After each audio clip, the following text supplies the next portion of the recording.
Good day.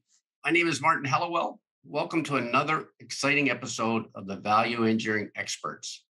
Today, we are innovating and inviting more participants. We have a leading E5 sales force on the West Coast of the US talking about E5 success. I'm going to call it the E5 revolution. Never has there been an admixture or MVR product like E5, which is patented by a very dear friend, Joe Shetterly.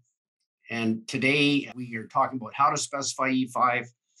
We've got some 30-year experts that will interview Rory. Yeah, it should be an exciting hour. And thanks very much for tuning in. Please press subscribe if you're enjoying these podcasts. And please tell your friends that this is educational and this will save a contractor money. It'll save an owner money and give concrete a much longer lasting solution. So I'm very excited about this. I've been pursuing CO2 solutions across geotechnical, concrete, shotcrete, different areas in the built environment. And certainly my availability is anytime. Call me, 519-240-6334. We've got Sarah Taylor, who supports sales on E5, and we have Robert Tofan, who also supports us technically from Prince Edward Island. In any case, without further ado, let me introduce you to Rory Bosma. So Rory, why don't you give us a 10,000-foot view? Why don't you give us 5 minutes of why you're so happy with the recent developments, some of the bigger orders you're getting. Even in Seattle, you mentioned you got a 2,000-meter order lined up coming. Yeah, let me just start with what's so great about the idea of the technology, because it's basically doing something that no other product can do. And a lot of other admixture companies know that and see E5 as a threat, actually, even though this product makes their admixtures work more efficiently in concrete. And we're not saying that other admixtures have no place at all, but there's new testing that just came out, the DIN 1048 testing, that shows an 80% reduction in permeability compared to control. And we're doing that while we're curing the concrete. So the coolest thing, the way I've always looked at it from the Seattle area, we're always looking at concrete that's really low in permeability and really minimal cracking. If you can have both those things together, then you've got a real good concrete structure, low permeability and low cracking. And that's what E5 is doing in one product, because it's curing the concrete and it's lowering the permeability to the level of a waterproofer. It's doing both those things at the same time. And you look at these other waterproofers that talk about their permeability reduction, they still state that the concrete still needs to be cured. In their tech data sheet, it says this still requires curing. Well, what is that? So are we spraying something on? Are we keeping it wet? A lot of times external curing is very logistically challenging. And the time is not factored into the schedule for curing, at least proper curing, like water curing. And nobody water cures anymore. And our cement is even thirstier these days now. So I'm skipping to another subject, but we're finding out gradually our cement's become more alkaline and it's become finer. So the finer grind of the cement increases its water demand and makes it even more important to keep the concrete moist during placement and during the curing period than ever before. And so it's really putting E5 in a position where it's the only product that can do the things that the industry really wants to get done. They want their cake and they want to eat it too. They want to be able to just place their concrete and not have to deal with slapping waterproofing on the concrete and curing the concrete and all this stuff that they have to deal with. They would like to just place the concrete, have the cure and the waterproofing in the concrete, and then just stick some drain board maybe on the outside of the wall and backfill and go. That would be ideal for them. And this is the product that does that. Rory, one of the questions that I'd like to ask you with regards to that and on that particular matter is, at least up here in Ontario, we get a lot of precast concretes, like the hollow core precast slabs. And they use those, and they're using a lot of those now for not only the floors, but for the outer walls and stuff like that. Is that something that can be put into the admix when they're building those so that it would help with the rain in that? Yeah, I think those that walls? I think we're gonna help the precast industry a lot.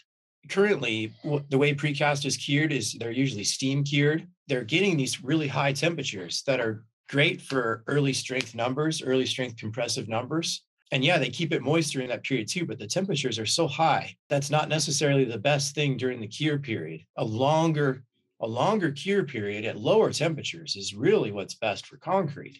So with the E5 putting into the precast industry, I think maybe we can help allay some of the problems they're seeing with steam curing, because that doesn't necessarily increase the durability of the precast element. Even if you get high compressive strength numbers, your durability isn't there with steam curing. I think we can give them greater durability with internal curing. Maybe just use the admixture and blanket it and see what our numbers are, use some sensors, and we can find out what our compressive strength is with maturity meters, or maybe the new piezoelectric meters that Purdue University, Luna Lu just invented. So I think all those technologies together, the E5 plus those sensors, could help revolutionize the whole precast industry. And they can give them internal curing that's curing the concrete indefinitely, not just during the steam curing period, but what if it could just cure it for months while it's sitting there in the yard, it's still curing because it's got that internal cure inside there, keeping that moisture in without the accelerated temperatures that can kill the concrete's durability. And you can have the sensors to verify that you're strong enough to move the element around or do whatever you need to do with it. So I see that changing in the future, but it's going to take some years and a lot of education. That, in the sense, would also go with the tilt-up wall. Oh yeah, Practice too, right? As well. I can see us helping that industry too. That and we're looking at using helix steel fibers in tilt-up walls. I don't know if that eliminates all the reinforcing, but I think that it will reduce it a lot and increase the speed and efficiency. And then, of course, the durability. You get higher flexural strength when you're using those steel fibers. Right. So that's going to help when you're picking those panels. I think with internal cure on the slab, on grade, prior to setting the panels, we're going to give you a flatter slab. We're going to help the finishers create a flatter slab. I think that it's going to help with less cracking with the slab curling, and then less cracking with the tilt panels too, and increase the flexural strength. When you're looking at LFA, it's another nanosilica product that combines with internal cure and gives particle to particle packing. So in the nanostructure of concrete, it fills a gradation gap in that nanostructure, the tiniest, the smallest particles in concrete. Right now, there's a gap in the gradation there. There's a hole, and we fill that with nanosilica. And what we're finding is we're increasing the flexural strength because we're increasing the bond to aggregates themselves. Mm-hmm. So across the board, an average 30% increase flexural strength when you add the internal cure and LFA particles. So combine that with helix steel fibers, maybe we can reduce section thicknesses. Maybe we can save money on concrete because it's stronger. Right. Because we're building it better. Yeah. So even to touch on that slab on grade situation, if adding the E5 to that, could you not eliminate the saw cuts, but could you actually allow the saw cuts to be, let's say, greater in width? Farther, right? Yeah. Right. So the infinity slab is what they call it. It's when you combine the helix fibers with internal cure. It's 100-foot joint spacing. Right on. Yeah. And then so you have to follow their details. They have, a helix has specific details on how they want you to treat the joints, right. How they want you to, detail around penetrations, maybe around walls. So you have to follow it. It's not like you can just order the steel fibers and order the E5 from the ready mix plant. You have to actually build this thing the right way. But yeah, 100-foot joint spacing. And we're doing it in a way that makes it so you can still drill through the slab surface if you want to do pallet racking. Other technologies to make the concrete so hard that the pallet racking contractors can't drill for all their anchor bolts and install their pallet racking. And that's what you want in a warehouse, is the ability to do that. So we're giving them that ability. It's not too hard that it's not constructible. And at the same time, in like a P3 job, for example, like a long-term care or hospital or something of that nature, if it's a slab on grade or even below grade, it'd also incorporate your moisture mitigation system in there at the same time, right? No? So yes, I think that the E5 itself is a great value engineering option for moisture mitigation and for reducing the need for an under slab vapor barrier. The E5 slab itself, the perm rating for the top and the middle and the bottom was checked, and it was all at 0.5 perms, so less than 1 perm, which qualifies it as a vapor barrier. So if you add all those together, they compound upon themselves. And so like a 4-inch slab thickness of E5 concrete would be down to near 0 perms. The same way you would have a vapor barrier, if you had 3 vapor barriers and each was 0.5, you'd get down to a 0.25 and down to pretty much close to a 0.0. Is there any documentation on that, Rory? Do you know? Yeah, that's in our testing analysis. And we're actually submitted on a project right now to take the place of an under slab vapor barrier. And that's the value engineering option right there, because the vapor barrier disintegrates over time. The earth breaks it down. And so, whenever I've done a tenant improvement, we've saw cut through a slab on grade, 20-year-old building, the vapor barrier is already starting to disintegrate. It's falling apart. So how long do you want that vapor barrier to last? Ideally, longer than 20 years. Yeah. So, I mean, that's in my career, and I'm not that old. So I think we're giving them a much better, more durable solution there. So as long as that slab's there, you're going to be stopping vapors from coming up from the ground. And then since it's controlling the bleed water, that's how it works. It keeps the bleed water inside for internal curing. Those bleed water channels that usually become interconnected and they get bigger as they go to the top, those channels just don't exist with E5 concrete. The porosity, the capillary absorption, the permeability, it's all been tested extremely low. It's basically non-porous. Just a short story. I have a coating and sealing business. We do polishing and concrete coatings and stuff. And wherever I've done, where I've applied sealer over an E5 slab, the sealer will say, you'll get about 200 square feet per gallon when you install the sealer on normal concrete.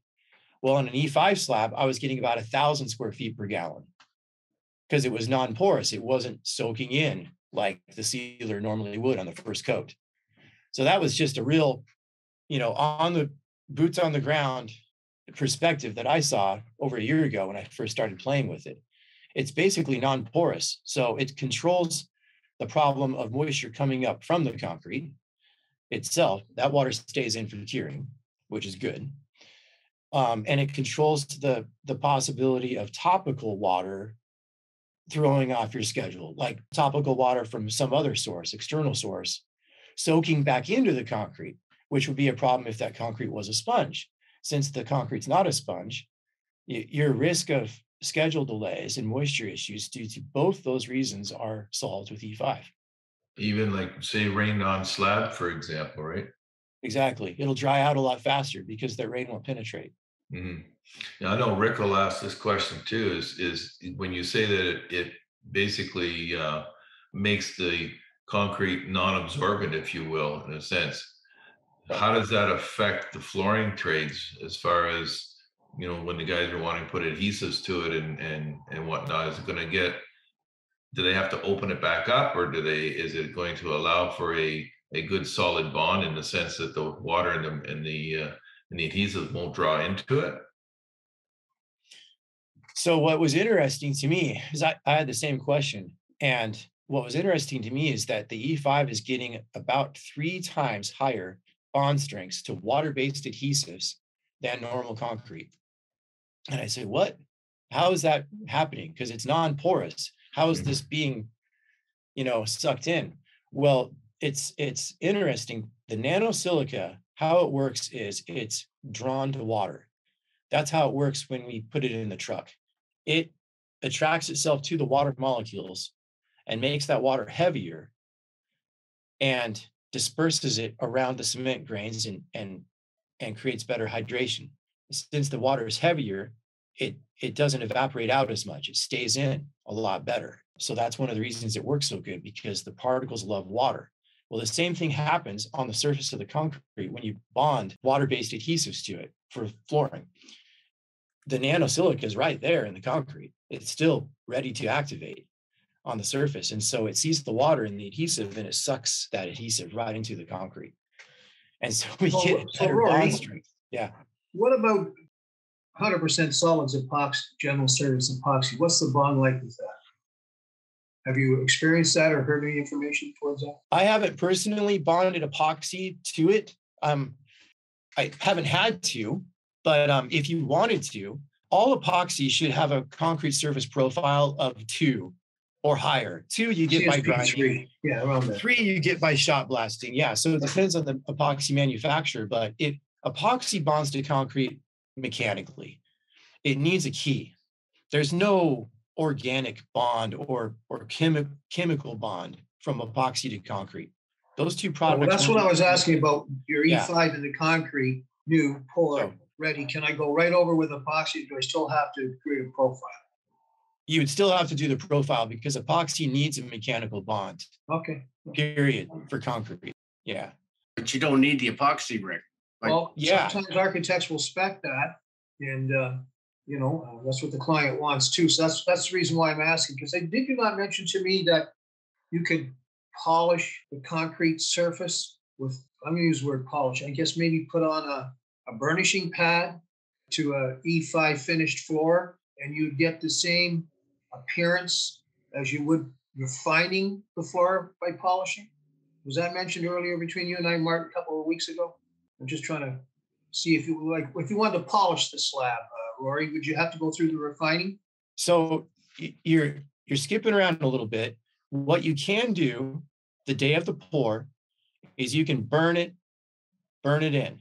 Right. You can shine it up, burn it in, and that will give you a really high refinement or really high, shine number.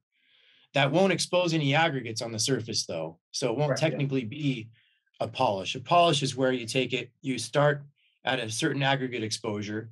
Usually you take the cream off the top of the concrete, expose the aggregates, and it depends on the spec how much. And then you just keep refining it from there until it's as smooth as possible by all the steps.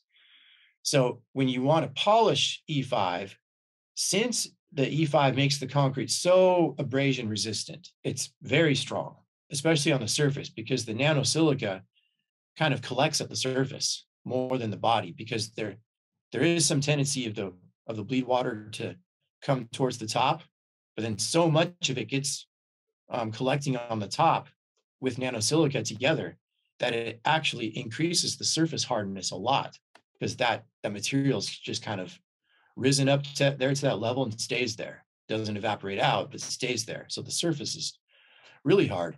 If you wait a day or two after the pour, you should be ready to start polishing E5. One time I waited 2 days and I waited too long. And I found out when I was polishing it that I can't dry grind it. I have to wet grind it. I couldn't even cut it open with the dry metals. So I got rid of the vacuum and dumped water in the tank and the E5 cutting compound. And I put on 50 resins, and that's how I cut the whole slab. And it cut beautifully. But man, it was hard though, So it does make the concrete harder to grind. We're not going to lie about that, but it does make it a lot easier to polish. Let's say they don't want a deep aggregate exposure. Let's say they just wanted a really fine aggregate exposure and to just get that surface to be shiny and durable.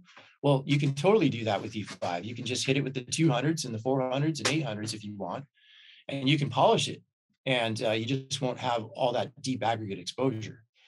Right. Because concrete, you want concrete to be very hard to polish, but you don't want it to be too hard to grind.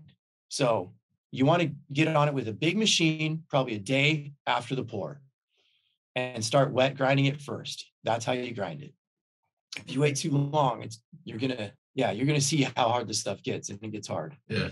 So with Rick's question of epoxy wise, and then it kind of leads me to the parking garage scenarios, and then and Rick, you can jump in because you know more than I do. But if we put the E5 in the concrete for the parking garages and that, or even the deck itself, for example, and then they're going to they'll put the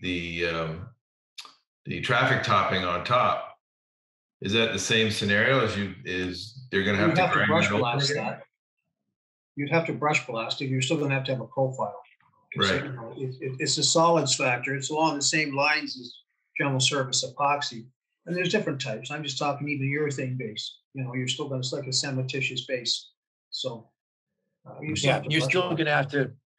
Yeah, for any manufacturer to be bonded to concrete, you need to follow their manufacturer recommendations for surface prep. Yeah. Okay. But what we're doing is we're helping you out. The adhesion, the pull-off strength, you're going to get a stronger pull-off strength earlier in the cure period with E5. We lower the off-gassing period. So what if you had a roof deck and you wanted to coat it? You wanted to waterproof it. So you can put E5 admixture in that concrete, and then you can pass a pull-off test probably a week later, and then put your roof on a week later. No longer do you have to wait 3 weeks, 4 weeks, or whatever for you to be able to stick your roof on. So we can accelerate the construction schedule. The fastest thing you want that roof on, because as soon as you get that on, then everybody else can go to town in that building. So that'll save them. That'll literally pay for itself just to put this admixture, which is just a few dollars a yard, in the concrete to accelerate your schedule by weeks. So a lot of my business in moisture mitigation is existing slab. Okay. And I've got one I'm looking up in Toronto right now. I have to go next week on Friday, do some RH, and I'm going to do some calcium chloride too, because there's a lot of efflorescence coming off every joint in every direction. Anyways, we'll get to what the root problems, but now to mitigate that surface, just say I get readings of 90% RH. I'm just going to use this as an example. So let's call that 15 to 18 pound water vapor drive, getting off an existing slab that could be 20 years old. Can E5 be used to reduce that below 3 pounds? So we have a product called E5 Shield. It's a spray applied nano-silica. It requires some surface prep. You need to grind the concrete or shot blast it, get the surface to be porous. Yeah. And then it'll penetrate the concrete, and it reacts with calcium hydroxide, and it fills the concrete pores with basically more concrete. We don't really have any control over that whole process. We don't have any control over the concrete that we're treating. All we know is we're going to reduce that porosity, and we're going to reduce any chance of water moving through that pore structure when we're applied. So we can't go around and guarantee that you're going to get 3% or whatever. But we do put a warranty on a properly treated surface that you're not going to have any failures due to moisture problems. I think it's a 5-year warranty that we put on it in the United States, but we don't guarantee a number. And by the way, all the E5 moisture performance in concrete, we've verified with the Tramex gravimetric type.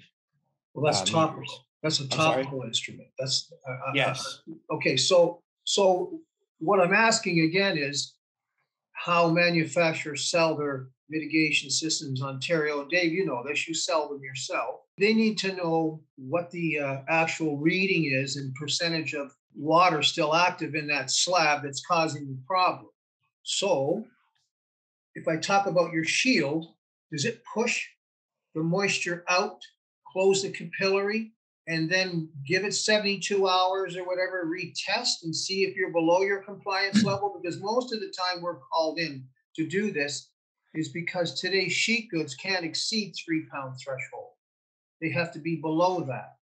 and that's just the marketplace. So, and then of course that material's being so finicky is very expensive and the liability is high.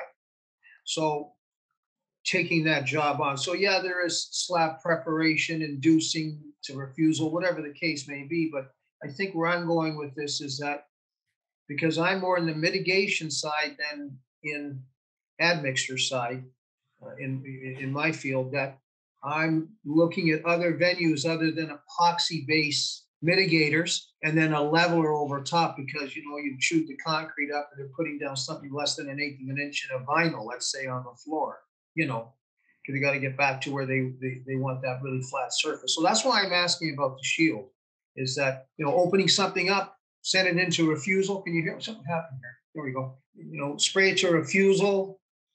I don't know if you let that dry out or you scrub it in. I'm just asking right now. I've had it purge contaminants out. So I actually inadvertently applied an alkaline silicate to the concrete all around my driveway. Didn't know it was an alkaline silicate. It was marketed as a permanent waterproofer. I sprayed the E5 shield on my concrete patio that has the silicate, and which was applied about 4 years ago. And it purged a bunch of dirt out of the concrete. Wow. So we don't know what's going to happen, but what we're going to do is we're going to densify that entire pore structure, not just the top, but it's going to penetrate down in there, and it's going to react with the calcium hydroxide and form calcium silicate hydrate. And when that gel forms, it's going to purge contaminants out, and it's going to use whatever water that we bring in with it and whatever water's in the slab together. And it's going to use that water as part of that CSH reaction. That's the H in CSH, is that water. So that water is going to be bound chemically and physically for forever, part of that concrete now. So that water stays in. I think that it would be really good if you talk to this guy named Robert Higgins. He is a bill with me. We're going to get him on the podcast, Rory. He should, yeah, I think because he's talking about 3 pounds MVER and the manufacturer's requirements and sheet goods. And now you're talking at a level where I want Higgins on the call because he can talk about that stuff. He can run circles around anybody talking about why we have some of the rules we have in that whole industry and how some of the testing that's required doesn't make that much sense. And so he's an expert witness, or his career was an expert witness in moisture mitigation litigation cases, where he would be the witness that would say, look, this is what this test means. This is what it does. Do we actually have a problem or not? And he would be able to cut through all the industry's presupposed ideas. You know, I'll put it that way. So let's do a follow-up with him. Okay. Yeah. He wants to come on the podcast, Rory. Yeah. I've been talking to him. And he's talking about bringing the top specifier associations on it. But certainly it'd be nice to have you back and time permitting, you know, Rick's questions. You understand Rick's questions as I do. I believe that the issue on existing is if there's any cracks, how would you deal with the crack or the construction joint after you've treated this E5 MVER effort with shield? How would you seal the cracks, assuming that we're not getting, with existing concrete, we're going to get some previous shrinkage, right? What I've done in the past is I've used a moisture resistant patch and keyed that in after I've beveled, you know, deep enough, a couple of inches or up to an inch, whatever, enough in order to, I could have a bond, a 3-sided bond, and I'd key that material in, let it dry out and make sure I would flash grind it quickly at the end so it's flat to the existing transition. But you and I talked the other day and you thought it was a good idea to reapply the shield on top of that as a safety. You and I were talking about that, if you remember, you know, that it might be a safety valve to reapply it over top, even though it's a moisture resistant patch. So that's where we are with it right now, but we haven't done our first application. We may do Toronto.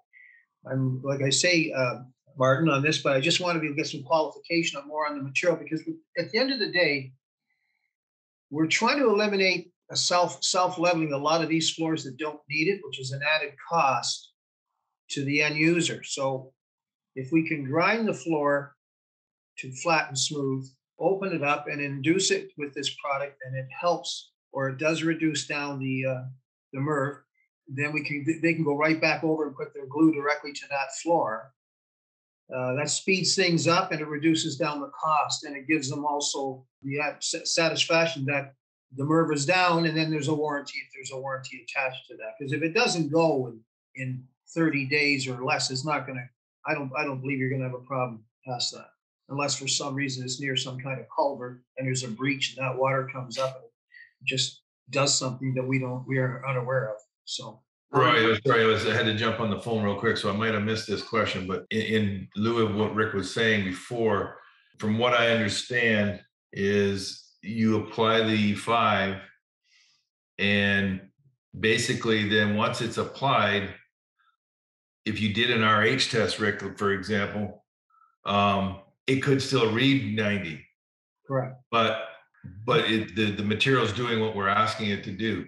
So it won't allow that moisture to come up through and bleed out into the sheet goods, if you will. So it's kind of if you've got a 90 or an 85 and you put the E5 on it, it's there. To do an RH test, you would fail again. But well, I don't know that, David, because it hasn't been done. Right? It hasn't been done, and he's mentioning it's chemically bound, that water is, so therefore it may not even read it. I don't know. I mean, this is all speculation. But anyways, I'm not saying you're wrong or I'm right, but it's all just speculation right now. And that's why I'm here on this particular podcast, is I'm trying to learn more about this product to offer something different than what traditionally we have out there, David, which is, exactly, because the cost of the Part Bs, that part is going up daily. Shipping is going up daily. So I give my customer a price today, and by the end of the week, it's changed by 7 cents a square foot. That doesn't mean a lot unless you've got like 10 or 15,000 feet, and he doesn't want to pay that. Do you absorb it? How do you get around that? That's why I'm looking at other venues right now myself. Yeah. So I think it would be good if we could speak to this Robert Higgins somewhere down the line. I think it rings a bell with me. Was he a former owner of a company called Synac in the States? He was their lead chemist, and he developed, I think, he is still the inventor of their lithium silicate that they sell today, I think. Yeah. But I dealt with him about 10 years ago. He helped me out with some projects up in the Toronto area. Just the name rang a bell, right? That's him. Yeah. Okay. All right. So we do know each other. Oh, yeah. Yeah. And I would just like to just chime in. A lot of people are asking for value engineering, or they're asking for a better idea. And this is what we're giving them. This is the answer. We're solving the moisture problem within concrete. We're solving it, by putting E5 in there, nano-silica in there, by holding that water in there. We're solving the whole moisture problem of concrete. And it's easy, because you just have to order it from the ready mix plant when you pour the concrete.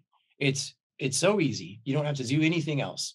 We put a warranty on it if you use the catalyst to finish it in. And what that does is it activates the nano-silica on the surface, and we'll put a lifetime warranty on any floor, no matter what you stick on it. And the price is, in the United States, I think it's around 35 to 45 cents per square foot, depending on the thickness of the concrete and the cement content. So that's for new construction. So we can solve all moisture problems with new construction. Mm-hmm. But there's millions of feet of existing. And the existing is where the shield comes in, right? So I think the shield is never going to be better than the admixture. I think the shield is the best thing we can do for existing concrete, though. There are some costs that's involved. The highest cost is probably grinding open the floor or shot blasting the floor. So once you do that, then the cost of the shield in the United States is around 50 cents a square foot. So for that, you've eliminated the need to do it in a more expensive epoxy. And it's permanent. It's in the concrete. It's okay. So it's not going to be worn off like an epoxy. Or you don't have to redo it again when there's another tenant that comes in and, messes up the floor. It's in there. So if you can verify those results with the gravimetric test, and I want Higgins to talk about the testing because I'm already out of my element here, but the RH test has some issues with it. And we found that gravimetric is a more accurate way to tell if the concrete's really a liability or not. And it also controls the pH of the concrete. So that alkalinity that could come up from the concrete, that calcium hydroxide, which is high in alkalinity, that's consumed by the nanosilica. So your alkalinity, your pH is controlled when you So spray. if you've got a sorry for interrupting, if you got a pH that you're getting, let's just call it 12, okay, from the litmus test. You're telling me then with the shield, that's going to reduce that down to 10? The shield itself, the pH of shield itself is around 10. So we're not a super high alkaline product. I don't know what it's going to do to the pH. I think Robert can probably speak more on that than I can. Okay. He knows more about pH, actually. Okay. Speaking to him, I realized how much I didn't know about pH and concrete chemistry. But what I do know is that alkalinity is not going to move through the concrete anymore. So it's not going to come up and destroy and delaminate that coating. That's what I do know.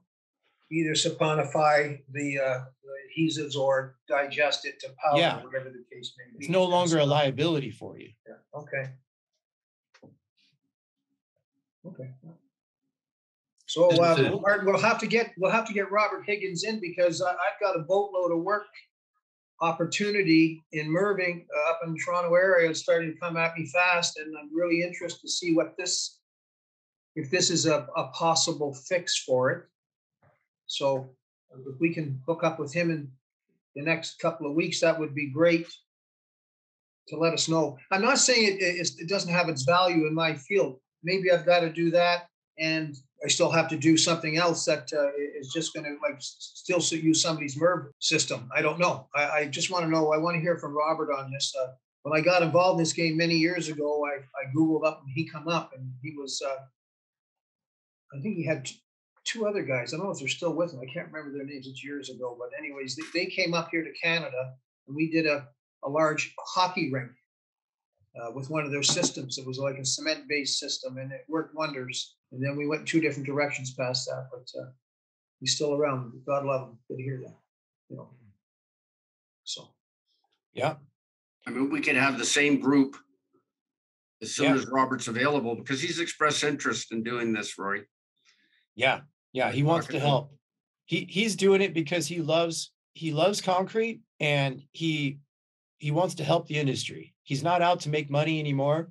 He's already made money. I mean, he is, but he's actually trying to make this his legacy. And he's super excited that he found E5. He was actually going to come out of retirement and start developing a nanosilica himself, but E5 beat him to it. So now he's all on board. He's just super excited about what we're doing, because we're doing stuff that a sodium silicate could never dream of doing in concrete. And of course, you can't use those as admixtures. So he's very excited. Right, just to jump back on the parkade stuff and whatnot. If a guy's doing a parking deck, and they would typically, pour the concrete and then put the rubber membrane down, and then they put their asphalt in, right, for the use of rubber membrane as their waterproofing, if you will. Up here, we run into where they try to pour the concrete right to the very end before the snow flies, but then they don't put the asphalt down because it's just too cold, right? So is it possible that when we pour the concrete and we put the E5 in the admix, can that be the primary waterproofer so that they can put the ad and then leave it over the winter, and then it waterproofs the deck so they could use underneath, for example? But yet when it comes to the spring and put the asphalt down, do they have to put the rubber membrane back down, or can they just drop the asphalt directly to it? I don't know. I don't know if you'd have to put the rubber membrane. Well, Dave, that traffic deck membrane is a waterproofing system. So if this is going to waterproof the concrete, it may eliminate the need for the asphalt if the concrete, let's say, installed accordingly. So could we just leave the concrete exposed and make that the traffic wearing at the same time without having to put asphalt on it? That's the future. Well, listening to Rory, I would say it has tremendous possibilities because it's very hard and abrasive. It's not porous. I'm learning as we're going along in this because it's got my interest. So you're right. You're picking it up. The only issue I would envision is cracking. Right. I would have some money in the budget. I would have a plan. I like road wear concrete mender. It gives you a really strong structural crack repair, and it's so strong, it's waterproof. So it becomes a really good way to repair concrete. But there's others like it. And I would just have a plan to treat any cracks that develop. So And whatever. I would engineer it. So I'd reduce cracking in my engineering and my design and everything, and then have some money in the budget to do some crack repairs.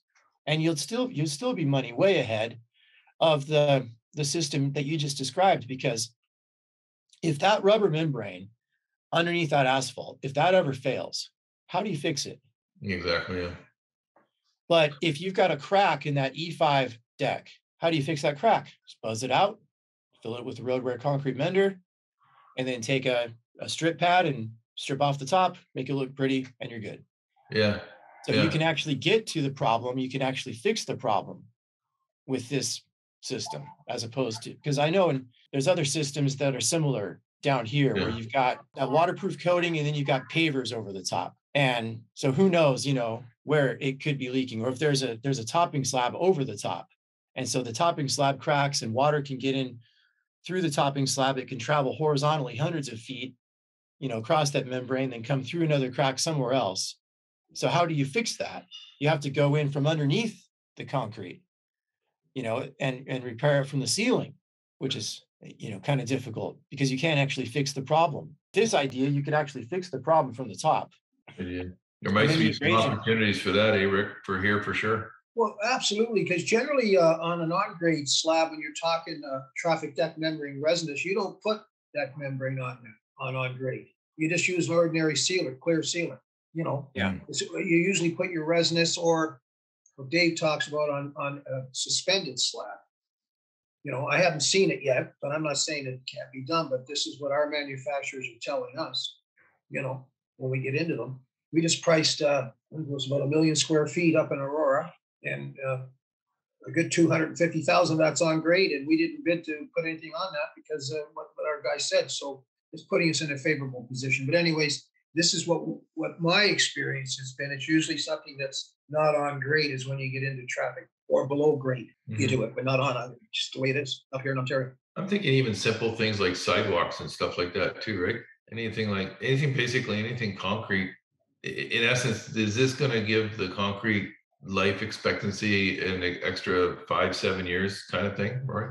Oh, more than that. This is 200-year solutions, right? If you look at Roman concrete, it was fly ash that gave it 500 years, right? So the particle size is bigger. Yeah. I have another question, Rory, before I go the opposite way. Let's say you're acidic. Your pH is acidic. What happens? Well, you've got bad concrete if you've got an acidic pH. Yeah, that happens. I just want to know if this product does any restructuring and then could keep that concrete. That's what I'm trying to ask. I think that so if you've got existing concrete, and I want to skip back to David's question too, because I've got something for you too. Okay. If your pH is acidic, then I don't think you would have enough calcium hydroxide in the concrete for us to react with. Calcium hydroxide is a high pH.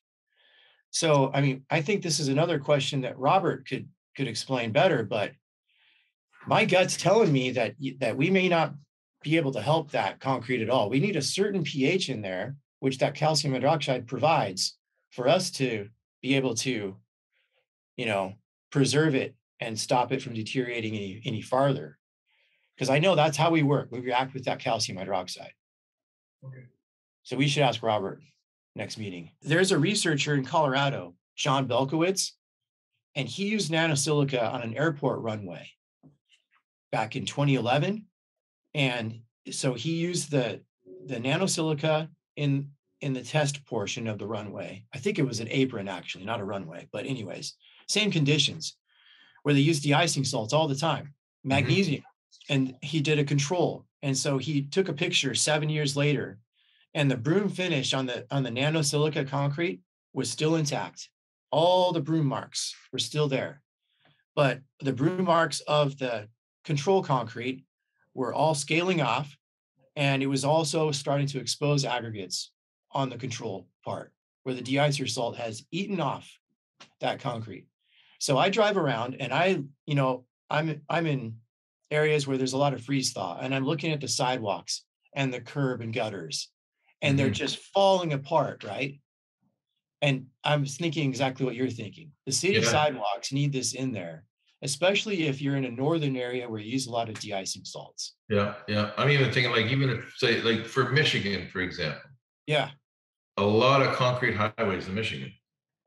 yeah, because it Yeah. needs to have the freeze thaw resistance. Asphalt wouldn't last either, but we're Right. going to make that concrete last way longer than normal concrete now. So here in Ontario, we're getting, it's not I don't know, Rick, what do you see over there? But there is concrete highways here. It might be more coming too, but I'm just thinking if we're ahead of the game here too as well, right? How do we get into? We would have to figure out how to get into our DOT system, I guess, to get this approved. But Well, Indiana DOT would be happy to help them. They've partnered with Purdue Engineering to validate the internal curing. And they're so busy, SpecPro right now, so busy pouring DOT bridges in Indiana. I think they just picked up another 17 bridges in Ohio. The DOTs are accepting this like dominoes right now mhm, because Indiana spearheaded this with the testing at Purdue. And they've validated that this is not some random laboratory you've never heard of saying this stuff works in some right. smoke and mirrors test that they stole from somebody else. This is totally validated. And the DOT is certain that it works. And they've created a memorandum that I can share with you and any other DOT where they say that they accept E5, internal cure, and LFA in lieu of water curing. No water curing is needed. No spray curing is needed either. So That'd be huge. yeah, they've already done all the work, and now all the other DOTs just need to check on the work that Indiana did and fast track the acceptance if they want to save their concrete. Be a good thing to look into, Martin, right? Yeah, Joe was saying the other day, Rory, that he's on a job doing 10 miles of road base Yeah, with liquid fly ash. yeah. I can't get a hold of them. They're always out in the field pouring in concrete. So I have the same problem. Sometimes Martin can't get a hold of me. I'm at a batch plant at 2 a.m. I'm on a pour all day. And then every time I go to a pour, it leads to another pour because I'm talking to all these finishers and they all know each other. And the finishers see that it works and we're solving their problems for them in the field because we make the concrete easier to finish. We give them more workability, more grace period by keeping the water in the concrete. They have a much easier time finishing and they can do a much better job. So the finishers are carrying me everywhere. So Roy, does the website have project profiles and stuff like that on it to elaborate to these, or is it something that we could put together to get on the website? Yeah, there's a few on there. They're working on more. They're really behind right now, but I'm seeing on their Google Drive the stuff they're working on, and they're working on generating a lot more case studies. Yeah. Rory, they're talk hiring. a little bit about your road trip and some of the cement company interest. You talked to some cement companies, right?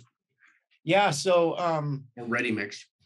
Yeah, we're still in negotiations, with all of them. A lot of the common issues that comes up is, we're being challenged to reduce our carbon emissions. So that means we need to reduce our cement content. And so the LFA, whenever we do our presentation, we start out with internal cure because that's what gets specified and that's what people need in the field. That's what finishers need in the field. And then we chime in after the presentation with our LFA because that solves their fly ash shortage issues and that helps them reduce their cement content. So now they're meeting all these carbon footprint goals. So they are really interested in the LFA because a lot of places they've already run out of any fly ash or any SCMs. And finishers don't like slag. It makes the concrete sticky. And so the fly ash makes the concrete even more workable. So we're solving the problem of the supply shortage. We're solving the problem of consistency because it'll be a perfectly consistent SCM. And they're like, has anybody else heard about this yet? We want to be the first to bring this to the market. That's a lot of the comments that they're saying. Or they'll say, are you open to an exclusive? So we're negotiating that with them. I don't want to name any names, but we're solving problems like the plastic shrinkage. In Post Falls, Idaho, it's like a wind tunnel right there, and they can't place their concrete with their super fine type 1L cement. It's so thirsty, they can't keep enough water in the concrete. So we did 2 pours, one without E5 and then one with E5, same conditions with 20-mile-an-hour winds. And the one with E5 didn't crack at all through the body of the slab. There's just a few cracks around penetrations and corners, just inches long, tiny ones. And the slab without E5 cracked all over the place, basically blocks every 2 to 3 feet, squares and triangles of cracks all over the place. And the cracks were huge, like 1/8 of an inch, 1/4 inch wide. So it was a dramatic difference putting the E5 in there. You could see that it was holding the moisture in, which eliminated the plastic shrinkage cracking. So now all the ready mix companies in Idaho are starting to try it out and incorporate it into to solve the bleed water issues if they're pouring directly on vapor barrier. So it controls the moisture either way, whether you've got too much water or you can't keep the water in because of the surface drying. So we're going to control the surface from drying out, and we're going to control it so the surface isn't too wet if the water can only go up and it's a humid day, both ways. Jeff's got a question in the thing there that's actually interesting. I'm just reading it if you want to read it. Yeah, this is interesting how this works. He was invited to get on here, but anyway, Dave, I'm going to say yes to those questions. Just it's geotechnical, yes. But it's concrete, right? And then can you put it in the back of the ready mix truck? And you absolutely can. That's how Rory's been introducing it. He puts it in the back. And Joe Shetterly says, even if you're at a ready mix situation, you always add it at the back. So it goes in at the back at about 4 ounces per 100 weight of cement. And Rory will adjust that a bit and cautions about high slump, which often geotechnically we use high slump because it'll have excess bleed water, and you just have to be a little bit aware that you don't need 6-inch slump. You know, this ends the practice of adding water in the back of a truck when the guy's waiting on a hot day, right? He's adding water. That's a lot of the crack problems, Rory? But you don't want to add any water. These things are, It reduces slump loss in the truck too. So from the plant to the site, you're losing that water that you added at the plant. It starts evaporating out right away. So if you leave the plant at a 6 and you get to the job site at a 4, that's why they're adding water on the job site, Martin, because they had slump loss from the plant to the site. So what this is allowing them to do is dial in their slump at the plant, how they want it, as long as it's not too wet. If it's too wet, it'll run out the back. So maybe keep it at an 8-inch slump or less. And then when it gets to the job site, as long as the job site's not too far away, 45 minutes away or so, you should still be fine. Then you're going to still be at that high slump at the job site, and you're not going to need to add that water on the job site. But I think admixtures are going to start coming into play if you need to transport that concrete farther than half hour, 45 minutes or so. So we're going to buy you some time, but it's not going to last forever. Rick would want to know that I did a podcast with Paul Fenley from Aquagel, and my mix for vertical shoring waterproofing, where I provide a warranty, includes Aquagel. And Aquagel can handle manufactured sand. It's a rheology modifier, and that manufactured sand's a little bit like fly ash. It's a reality that natural sands are gone, but it'll hold slump for 3 hours, Rick. Aquagel will hold slump for 3 hours. This is not your area, but it's worthwhile learning it, because I think if we're going to sell Shield, we should understand all facets of their product line. Like they have a whole suite of products, Rory? Which Joe explained to me is a bit of a different, maybe some stuff has a more discrete profiles, right? Like he's starting at 10 nanometers and he's into 60 nanometers and he has different ranges. That's my understanding. It's all nano-silica. Correct, but that's his. Yeah, that's why the particles. Yeah, so the particles can be controlled to do certain things, and that's why you can't just buy any colloidal nano-silica and expect it to work like E5 works. These particles are specifically engineered, and I can't get into all the details, but they're controlled by other chemicals to behave the way that Joe wants them to behave and do what he wants them to do in the concrete. So it's not just the nanometer size, but there's a lot of chemistry to it that Joe I can't believe he, figured out what PhDs and chemists have been trying to figure out for decades. That's going to be quite a story to be able to tell someday, that a finisher figured this out just by testing it in the field. When this product was developed, I think Joe used it on over 100,000 cubic yards of concrete that he poured himself. His own business poured, and he signed the warranties. He said, look, I'm putting this stuff in, I'm signing the warranties, I'm not going to blame you if the concrete fails. And that's how he developed the admixture, all in the field. So that's why it works in the field so much better than a lot of other admixtures, because those other admixtures were developed in the laboratories by chemists, not concrete finishers. So we went the other way. We developed in the field, and then we went back to the laboratory to prove what we already knew was true in the field. And Purdue played a big role, right? Yeah, huge. Lou from Purdue, the top concrete university in the States, from what I understand, really held Joe's hand. You had the ideal practical guy who knew that element 5 must be missing. And with Purdue's help, they came up with this. I don't know what proportionally, but Lou apparently is quite the respected person for Joe. That's for sure. Joe's a great guy. As I said, I did that one podcast. I think you watched today, Rick. The one with Joe Shetterly. I believe that the MVER product, Roy, do you have any facts about how deep it'll go on an existing slab? No, I don't. I know that the particle size is small enough to get into the smallest capillaries in concrete. I don't know how deep it'll go. I think that depends on the capillary and void structure of the concrete you're trying to treat. I know that it needs to be applied to rejection. So you need to completely soak and penetrate that concrete and get it to absorb as much as it can possibly absorb. But you should be able to get all the way through the surface and the subsurface of that concrete. And I think if you get much deeper than that, you don't really have much of a capillary and void structure to fill anyways. So we're going to fill the, that entire surface capillary structure. So it should stay wet, let's say, for like 15 minutes, let's say, and then anything that's on there after that fact, squeegee it off?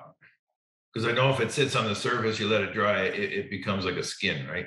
I haven't had it get slick on the surface. That's a reaction I used to have with application of silicates. Yeah. This stuff does not get slick on the surface, which is like a big eye opener. Yeah. Someone listening here. Yes, I haven't had that happen.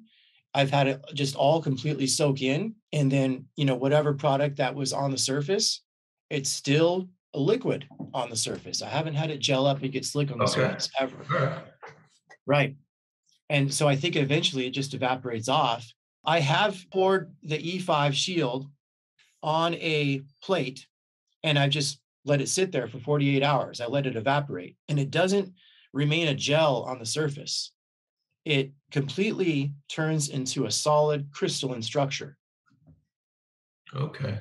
Yeah. So what you're left is just the solids of the nano-silica that are left, which proves it really is a colloidal silica or colloidal nano-silica because it's actual solid particles that are so small they stay suspended in the water. And so then when I poured water back on it and tried to re-emulsify it back up with water, it would not re-emulsify. It stayed a solid. So which proved to me it's solid particles of nano-silica that are suspended in water.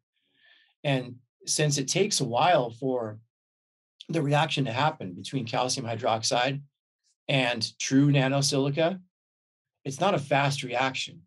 That's why you're not getting that gelling on the surface like you do when you apply silicates. Yeah. Silicates give you a fast reaction and they react with anything alkaline, not just calcium hydroxide. But nano-silica will just focus on that calcium hydroxide. It's not going to react with basically other silicates are sold by mixing it up with baking soda and you see that baking soda becomes like a gel. That proves it's a silicate because silicates will react with anything alkaline. But you do that same test with E5 shield, the E5 shield will not react with the baking soda because it's a true nano-silica. All right. Jeff's just asking another question. Please clarify how it will affect slump and entrainment field tests from standard mix. It'll keep the slump and the air entrainment more consistent, especially if they use LFA instead of other pozzolans, which can throw off your air, gives you more consistent air. So that your air dosage for, for the ready mix plant, if they switch to nano-silica as their SEM, they won't have to change their air dosage. They just keep the same dosage every time. The slump will be more consistent because you're not going to have slump loss due to evaporation. You're still going to have slump loss due to set. So we don't change that. The set time is basically unaffected, but you're going to have about double the slump life due to reducing the evaporative slump loss. So we're going to give them more of a finishing window, basically, that they'll be able to finish it with. But you still need to get that concrete in place as soon as you can. Like if you're placing the concrete and you're placing a footing or a wall or anything, get it up to grade as soon as you can. Because even though that concrete's damp and it looks like it's still workable hours later, the set time is the same. So you want to get it to grade, get it to its shape, and then you're going to have extended time to finish that concrete. You don't have extended time to place the concrete. So set times is the same, but finishing window is basically doubled. Rory, I got a question from a guy I talked to last night who was trying to make this, Madison Burns. He's doing the tallest building, Dave, east of Montreal, 38 floors. And Cancrete has supplied him a vertical pump. And Rory probably would be able to comment on this, but the pumpability, the question is, the pumpability is going to be better. But to go to your internal cure or to your concern about getting it in place, you may still need a retarder if you're going up 38 floors, right? You may still need a retarder. E5 should act as a viscosity modifying admixture, though. So you shouldn't need a VMA. But you may need a retarder because, like I said, the set time is still there. And of course, this is a chemical reaction here that's going to happen. We know what happens. It gets hard. Most pumps will plug in the nozzle anyway. So if you get the pump, basically a trailer pump is what it is. So if you get that going up, you're not going to be, you're going to be no more than a half an hour getting up top, right? So you shouldn't need a retarder. That's the way I would use it. You shouldn't need a retarder on that job, no. But we're gonna increase the pumpability. We're gonna lower the pump pressures because the nano-silica, it acts like tiny little ball bearings in the concrete. So it doesn't let the concrete segregate as much either. The E5 nano-silica holds all the ingredients of concrete together better. So when they're pumped under high pressure, the water isn't pushed out of the mix, which causes a lot of the clogs. Whenever you've broken apart a hose and you look at a clog, it's just this dry clump of concrete where the pressure of the pump has pushed the water right out and it's just clogged itself in this dry ball right there. So it reduces that from happening and makes the pump pressures about half as high as normal. Whenever I've seen it being pumped, the pump operator says, well, this is about half the pressure I normally have. In the literature, I noticed reading lately that it talks about saving 15% of the cement, saving a significant amount, actually 100 yards, the claim is you're saving 10,000 pounds of CO2. If you equate that to the weight, it's more than 15% on a 300-pound mix, let's say. But, it's hard for me us Canadian guys, we got metric, and we have to deal with guys like you, Rory, who talk about sacks and different things in the mixes. But all in all, it's about the idea of pumpability we're talking about. And generally, I always found that you'd add cement to make it more pumpable. If you're doing a shotcrete, you'd say, okay, give me 400, right? A higher cement content because you can't count on the sand, right? You can't count on the fines in the sand anymore. Right. So now we're talking about reducing cement, but still having this magic of silica holding the water, which slip lines the whole thing, right? Right. Basically makes it slick. It'll make a 450-pound cement per yard load act like a 550-pound cement per yard load. That's what the LFA does. It's kind of like a cement extender. And it's doing it. What's amazing is it's doing it at at a lot less of the volumes as normal fly ash. Normal fly ash is over 100 pounds per yard that you're adding in there. Well, half of that, or more than half of that, is garbage that you're putting in the concrete. It's just waste product from the manufacturing process, and they don't care what they put in there, which can affect your load adversely. It can do all kinds of crazy things to your concrete. You don't know what it's going to do. So instead of putting garbage in our concrete, we should reduce the cement content, which is what we're supposed to do to reduce the carbon footprint. That's the best way to do it, is reducing cement content. But do it in a way that increases the density of the concrete and increases the sustainability of the concrete. So if you do that with the LFA nano-silica, now you've got that internal keyer in there and the particle-to-particle backing of the nano-silica. You've got super dense concrete, and you've got a better bond to the rocks. So if you look at concrete as basically gluing rocks together, now we're gluing rocks together with a better glue and less paste content, which means you have less shrinkage potential. So if you add a lot of paste like that real fly ash or real slag, which is a lot of just fluff and waste material, you've added more paste content. The paste is what is your liability. The more cement and paste you have, the more water you need to hydrate that. So if you can reduce your paste volume and your shrinkage potential and make that paste denser and have a better bond to the aggregates, now you've got better, more sustainable concrete. And you just have to bring the aggregate count back up and the sand number back up to bring your yield back up, because you've just taken out some cement and you've only added that back in with 8 ounces per hundredweight of nano-silica, which is the LFA. So now you've got that reduced paste content, which is good. You just need to add some more sand and aggregates to bring your yield back up. So strength versus durability, while we got you, Rory, and we can wrap this up pretty soon. The 28-day strength requirement, Robert Higgins did a very recent article on LinkedIn. Did you read it? I don't know if you had a chance. I know you're busy. But it was very intelligent relative to this idea that we got trapped in this 28-day strength idea, became everything. And we didn't test anything else, right? We're just all about 28-day strength. And we could still meet those strengths, but we really have to focus on other measures like permeability, durability. As would you say it's directly related to permeability? Mm-hmm. And that's directly related to density, right? Mm-hmm. So the new cements, he was very eloquent. He talked about how the cements used to be coarse and now they're fine. And how that put us down the road of a lot of rehab, basically. It's a lot of rehab. Mm-hmm. Right. So we're testing at Peto Battalion now, and we tested with John for a while, but we wanted to test local sand cements, and they're a pretty good outfit, Dave. They're in as you know, in Hamilton. And Rick, if there's any tests that you think we can run, I'd be willing to look at that in terms of the existing concrete idea. Like, why couldn't we core existing concrete? Why couldn't we, even in the field, some of these things you're talking about? Proof's in the pudding. I mean, if we test that existing slab. Both of us have dealt with Peto McCallum in the past, right? Oh, yes. Yeah.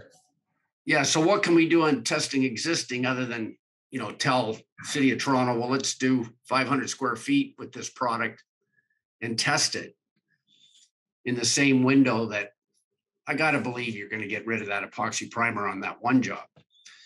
And Rory, we gave your figures to Rick recently that, we could probably get 600 to 800 square feet for shield on existing concrete. But that's tough to guarantee, but I did quote Rick the cost of that, and we'll help him with that. Is there any way that we got confirmation that shield goes that far in existing concrete?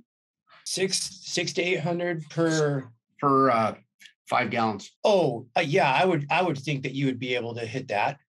Right. I would think that you could hit as much as 1,000 gallons. It depends on the porosity of the concrete, but I think that's a safe number to stay at right there where you're at.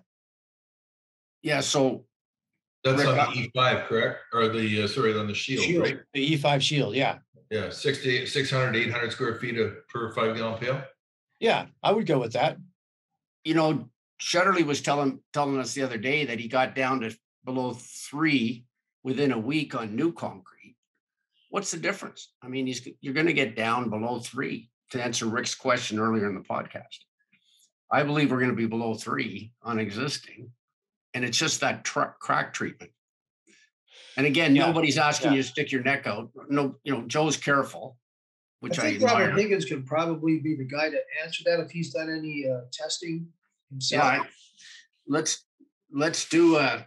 Rory, how often are you talking to Higgins? It seems like Joe and you got his buy-in, and he's really helping Joe right now, right? Yeah, he's helping us out from the whole flooring industry perspective, and helping us get specified to the lead specification community for the entire flooring industry, because he knows that we're solving all their problems before they even happen. So he's been really great. He sends me emails all the time. I'm learning from reading his emails, and then whenever I have a flooring related question, I defer to him now, and he's helping us with all that. So I can't get a hold of Joe very much anymore. He's always out in the field on DOT bridge decks.